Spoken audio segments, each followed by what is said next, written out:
Hi friends, ഞാൻ doctor Rajani.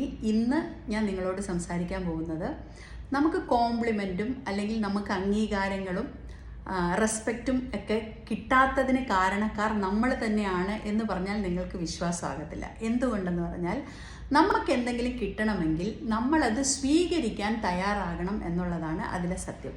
ഏത് കാര്യവും നമുക്ക് റിസീവ് ചെയ്യാൻ ബ്ലോക്കില്ലാതെ നമുക്കത് റിസീവ് ചെയ്യാൻ പറ്റിയാൽ മാത്രമാണ് നമ്മളിലേക്ക് അത് വന്നു ചേരത്തുള്ളൂ. ഇപ്പോൾ ഒരു പൈപ്പിൽ കൂടെ വെള്ളം പോകണമെങ്കിൽ അതിലൊരു ബ്ലോക്കും ഇല്ലാതെ അങ്ങ് ഒഴുകാൻ പറ്റണമല്ലോ, അല്ലെങ്കിൽ ഒരു പുഴയിൽ കൂടെ വെള്ളം ഒഴുകണമെങ്കിൽ അവിടെ ഒരു ബ്ലോക്ക് ഇല്ലാതിരിക്കണമല്ലോ എന്ന് പറഞ്ഞതുപോലെ തന്നെ നമുക്കത് റിസീവ് ചെയ്യാൻ പറ്റണം. ഉദാഹരണത്തിന് ഇപ്പോൾ ഞാൻ ആരെങ്കിലും കാണുമ്പോൾ പറയുകയാണ്, നിങ്ങളുടെ ഡ്രസ്സ് നന്നായിട്ടുണ്ട് കേട്ടോ, നല്ല ഭംഗിയുണ്ട്, ഈ ഡ്രസ്സ് എവിടെ നിന്ന് മേടിച്ചാൽ?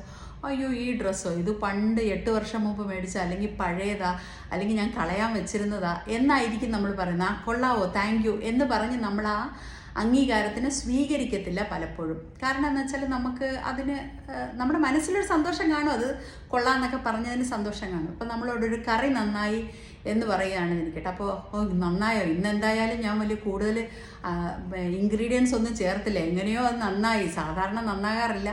ഇങ്ങനെയൊക്കെ നമ്മൾ ഇങ്ങോട്ട് തരുന്ന കോംപ്ലിമെൻറ്റിന് എതിരാണ് പറയുന്നതെങ്കിൽ നിങ്ങളൊന്ന് ആലോചിച്ച് നോക്കണം. നിങ്ങൾ ഓരോരുത്തരും ആലോചിക്കണം, ഞാൻ അങ്ങനെയാണോ പറയുന്നത് അതോ ഞാൻ സ്വീകരിക്കുകയാണോ ചെയ്യുന്നത് എന്ന് ആലോചിക്കണം. തിരിച്ച് നിങ്ങൾ ഇതുപോലെ തിരിച്ച് എന്തെങ്കിലും പറഞ്ഞ് ആ കോംപ്ലിമെൻറ്റിനെ ബ്ലോക്ക് ചെയ്യുകയാണെങ്കിൽ നിങ്ങളിലേക്ക് കോംപ്ലിമെൻറ്റും അപ്രീസിയേഷനും ഒന്നും സ്വീകരിക്കാൻ നിങ്ങൾ നിങ്ങളുടെ മനസ്സിനെ തടയുന്നു എന്നാണ് അർത്ഥം. അപ്പോൾ അത് നോക്കി മനസ്സിലാക്കിയിട്ട് ആരെന്ത് പറഞ്ഞാലും എന്നല്ല, നല്ല കാര്യങ്ങൾ പറയുമ്പോൾ അത് സ്വീകരിക്കാനുള്ള മനസ്സുണ്ടാകുക.